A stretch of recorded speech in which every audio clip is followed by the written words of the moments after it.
Hello friends, welcome back to Pooja Gowda designs. ಇಲ್ಲಿ ನಾನು simple trouser ಪ್ಯಾಂಟ್ನ stitch ಮಾಡೋಕೆ ಅಂತ 2 ಮೀಟರ್ ಕಾಟನ್ ಲೈನಿಂಗ್ ಫ್ಯಾಬ್ರಿಕ್ನ ತಗೊಂಡಿದ್ದೀನಿ. ಇವಾಗ ಇದನ್ನು ಉಲ್ಟಾ ಸೈಡ್ ಬರೋ ರೀತಿ 2 ಫೋಲ್ಡ್ ಮಾಡಿ ಇಟ್ಕೊಂಡಿದ್ದೀನಿ.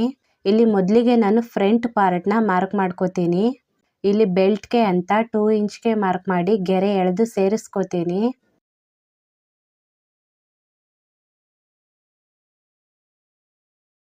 ಇಲ್ಲಿ ಪ್ಯಾಂಟ್ ಲೆಂತ್ ಬಂದು 37 ಇಂಚ್ ಇದೆ, ಪ್ಲಸ್ 1 ಇಂಚ್ ಬಾಟಮ್ ಫೋಲ್ಡ್ಗೆ ಅಂತ ಸೇರಿಸಿ 38 ಇಂಚ್ಗೆ ಮಾರ್ಕ್ ಮಾಡಿ ಗೆರೆ ಎಳೆದು ಸೇರಿಸ್ಕೋತೀನಿ.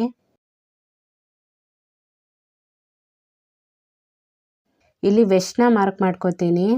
ಹಿಪ್ ಮೆಜರ್ಮೆಂಟ್ ಬಂದು 38 ಇಂಚ್ ಇದೆ. ಇದನ್ನು 4 ಭಾಗ ಮಾಡಿದಾಗ 9.5 ಇಂಚ್ ಬರುತ್ತೆ. ಜೊತೆಗೆ 1 ಇಂಚ್ ಲೂಸಿಂಗ್ ಮತ್ತು 1/2 ಇಂಚ್ ಸ್ಟಿಚಿಂಗ್ನ ಸೇರಿಸಿ 1.5 ಇಂಚ್ಗೆ ಎಕ್ಸ್ಟ್ರಾ ಮಾರ್ಕ್ ಮಾಡ್ಕೋತೀನಿ. ಇಲ್ಲಿ ಕ್ರಾಚ್ ಏರಿಯಾ ಲೆಂತ್ನ ಮಾರ್ಕ್ ಮಾಡ್ಕೋತೀನಿ. ಹಿಪ್ ಮೆಜರ್ಮೆಂಟ್ ಬಂದು 38 ಇಂಚ್ ಇದೆ. ಇದನ್ನು 4 ಭಾಗ ಮಾಡಿದಾಗ 9.5 ಇಂಚ್ ಬರುತ್ತೆ. ಪ್ಲಸ್ 2 ಇಂಚ್ ಲೂಸಿಂಗ್ನ ಸೇರಿಸಿ 11.5 ಇಂಚ್ಗೆ ಮಾರ್ಕ್ ಮಾಡಿ ಗೆರೆ ಎಳೆದು ಸೇರಿಸ್ಕೋತೀನಿ. ಇಲ್ಲಿ 2 ಇಂಚ್ಗೆ ಮಾರ್ಕ್ ಮಾಡಿ ಕ್ರಾಚ್ ಏರಿಯಾ ಶೇಪ್ನ ಕೊಟ್ಕೋತೀನಿ.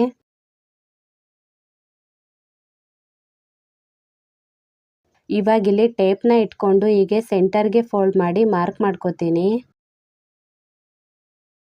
ಈ ಲೆಂತ್ ಬಂದು 7 ಇಂಚ್ ಬರುತ್ತೆ. ಬಾಟಮಲ್ಲಿ ಕೂಡ 7 ಇಂಚ್ಗೆ ಸೆಂಟರ್ಗೆ ಮಾರ್ಕ್ ಮಾಡ್ಕೋತೀನಿ.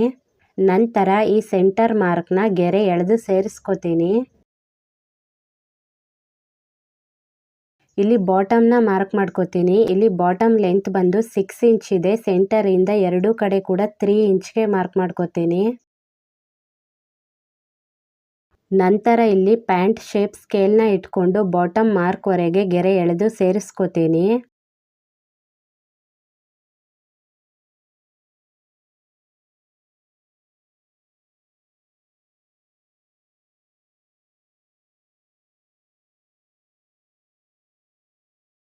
ಮಾರ್ಕ್ ಆಗಿದೆ. ಈ ಫ್ರಂಟ್ ಪಾರ್ಟ್ನ ಕಟ್ ಮಾಡ್ಕೋತೀನಿ.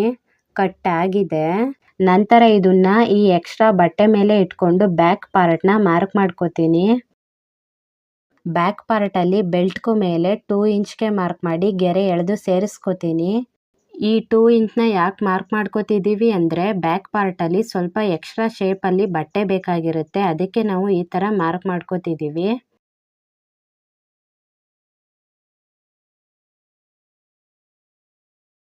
ಇಲ್ಲಿಂದ ಮುಂದೆ crouch area side pant shape ಅಳತೆಗೆ 2 ಇಂಚ್ಗೆ ಬಾಟಮ್ವರೆಗೆ ಇನ್ಕ್ರೀಸ್ ಮಾಡಿ ಮಾರ್ಕ್ ಮಾಡ್ಕೊತಾ ಹೋಗ್ತೀನಿ.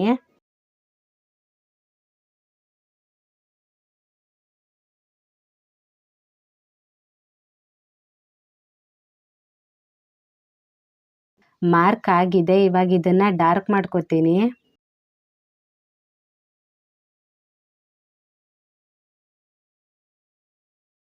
ಈ 2 ಇಂಚ್ಗೆ ಎಕ್ಸ್ಟ್ರಾ ಬ್ಯಾಕ್ ಪಾರ್ಟ್ ಏನು ತಗೊಂಡಿರ್ತೀವೋ ಅಲ್ಲಿಂದ ಹೀಗೆ ಕ್ರಾಸ್ ಆಗಿ ಇಟ್ಕೊಂಡು ಈ ಫ್ರಂಟ್ ಪಾರ್ಟ್ ತುದಿವರೆಗೆ ಮಾರ್ಕ್ ಮಾಡ್ಕೋತೀನಿ.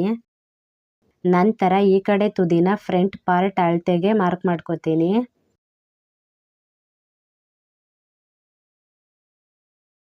ಮಾರ್ಕ್ ಆಗಿದೆ. ಈ ಫ್ರಂಟ್ ಪಾರ್ಟ್ನ ರಿಮೂವ್ ಮಾಡ್ಕೋತೀನಿ. ನಂತರ ಈ ಬ್ಯಾಕ್ ಪಾರ್ಟ್ನ ಕಟ್ ಮಾಡ್ಕೋತೀನಿ. ಕಟ್ ಆಗಿದೆ. ನಂತರ ಈ ಫ್ರಂಟ್ ಪಾರ್ಟ್ನು ಕೂಡ ಇಟ್ಕೋತೀನಿ. ಇವಾಗ ಈ ಕ್ರಾಚ್ ಏರಿಯಾನ 1/2 ಇಂಚ್ ಬಿಟ್ಟು ಎರಡೂ ಕಡೆ ಕೂಡ ಸ್ಟಿಚ್ ಮಾಡ್ಕೋತೀನಿ. ಸ್ಟಿಚ್ ಆಗಿದೆ. ಇವಾಗ ಈ ಬ್ಯಾಕ್ ಪಾರ್ಟ್ನ ಸೀದಾ ಸೈಡ್ ಓಪನ್ ಮಾಡ್ಕೋತೀನಿ. ನಂತರ ಇದ್ರ ಮೇಲೆ ಫ್ರಂಟ್ ಪಾರ್ಟ್ನ ಇಟ್ಕೋತೀನಿ. ಇಲ್ಲಿ ಬಟ್ಟೆನ ಒಂದ್ರ ಮೇಲೊಂದು ಸರಿಯಾಗಿ ಇಟ್ಕೊಂಡು ಇನ್ನರ್ ಲೆಗ್ನ ಸ್ಟಿಚ್ ಮಾಡ್ಕೋತೀನಿ. ಸ್ಟಿಚ್ ಆಗಿದೆ. ನಂತರ ಇದನ್ನ ಓಪನ್ ಮಾಡಿಕೊಂಡು ಬಾಟಮ್ನ ಡಬಲ್ ಫೋಲ್ಡ್ ಮಾಡಿ ಇಟ್ಕೊಂಡು ಸ್ಟಿಚ್ ಮಾಡ್ಕೋತೀನಿ. ಈ ಕಡೆ ಕೂಡ ಬಾಟಮ್ನ ಡಬಲ್ ಫೋಲ್ಡ್ ಮಾಡಿ ಸ್ಟಿಚ್ ಮಾಡ್ಕೋತೀನಿ. ಜೊತೆಗೆ ಈ ಬ್ಯಾಕ್ ಪಾರ್ಟ್ ಎಡ್ಜ್ನ ನಾನು ಫ್ರಂಟ್ ಪಾರ್ಟ್ ಎಡ್ಜ್ ಮೇಲಿಟ್ಟು ಎರಡನ್ನೂ ಒಂದ್ರ ಮೇಲೊಂದು ಇಟ್ಕೊಂಡು ಸ್ಟಿಚ್ ಮಾಡ್ಕೋತೀನಿ.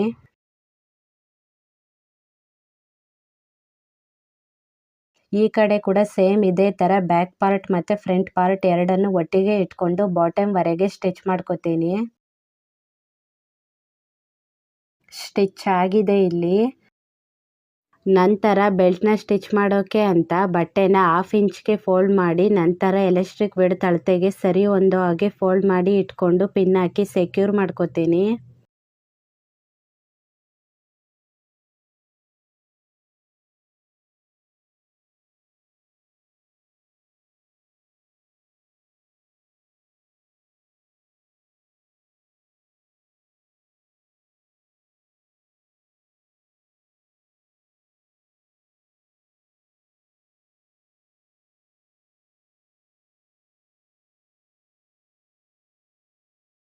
ಜೊತೆಗೆ ಎಲಾಸ್ಟಿಕ್ ಹಾಕೋಕೆ ಅಂತ 2 ಇಂಚ್ ಗ್ಯಾಪ್ನ ಬಿಟ್ಕೊಂಡು ಸುತ್ತ ಸ್ಟಿಚ್ ಮಾಡ್ಕೋತೀನಿ.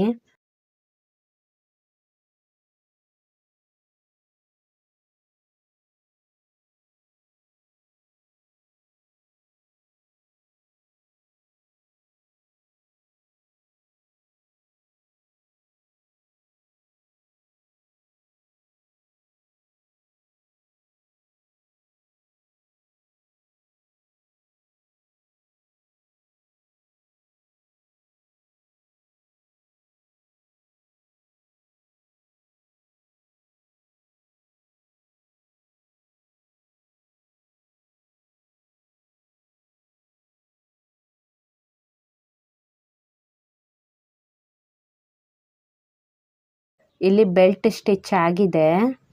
ಇಲ್ಲಿ ಬ್ಯಾಕ್ ಪಾರ್ಟ್ನ ಯಾವ ಥರ ಕಟ್ ಮಾಡ್ಕೊಂಡಿದ್ದೀನೋ ಅದೇ ಥರ ಇಲ್ಲಿ ಸ್ಟಿಚ್ ಆಗಿದೆ. ಇಲ್ಲಿ ಬೆಲ್ಟ್ ಒಳಗಡೆ ಸೈಡ್ ಕೂಡ ಕರೆಕ್ಟಾಗಿ ಸ್ಟಿಚ್ ಆಗಿದೆ. ನಂತರ ಎಲಾಸ್ಟಿಕ್ ಹಾಕೋಕೆ ಅಂತ 2 ಇಂಚ್ ಗ್ಯಾಪ್ನ ಕೂಡ ಬಿಟ್ಕೊಂಡಿದ್ದೀನಿ. ಇಲ್ಲಿ ಎಲಾಸ್ಟಿಕ್ನ ಇಟ್ಕೊಂಡಿದ್ದೀನಿ. ಇಲ್ಲಿ ವೆಸ್ಟ್ ಮೆಜರ್ಮೆಂಟ್ ಬಂದು 30 ಇಂಚ್ ಇದೆ. ಇದರಲ್ಲಿ ನಾನು 4 ಇಂಚ್ನ ಲೆಸ್ ಮಾಡಿ 26 ಇಂಚ್ಗೆ ಎಲಾಸ್ಟಿಕ್ನ ತಗೊಂಡಿದ್ದೀನಿ.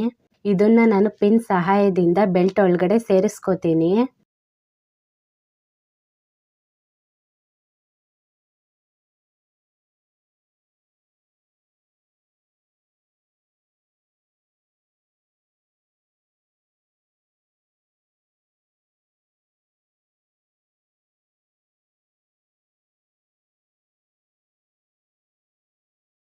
ನಂತರ ಇಲ್ಲಿ ಎಲಾಸ್ಟಿಕ್ನ ಒಂದ್ರ ಮೇಲೊಂದು ಇಟ್ಕೊಂಡು ಸ್ಟಿಚ್ ಮಾಡ್ಕೋತೀನಿ.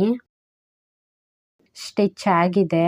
ಇವಾಗ ಇದನ್ನ ಒಳಗಡೆ ಸೇರಿಸ್ಕೊಂಡು ಈ 2 ಇಂಚ್ ಗ್ಯಾಪ್ನ ಕ್ಲೋಸ್ ಮಾಡ್ಕೋತೀನಿ. ನಂತರ ಹೀಗೆ ಬಟ್ಟೆನ ಎಳೆದಿಟ್ಕೊಂಡು ಎಲಾಸ್ಟಿಕ್ ಸುತ್ತ ಇನ್ನೊಂದು ಸ್ಟಿಚ್ ಮಾಡ್ಕೋತೀನಿ. ಸ್ಟಿಚ್ ಆಗಿದೆ.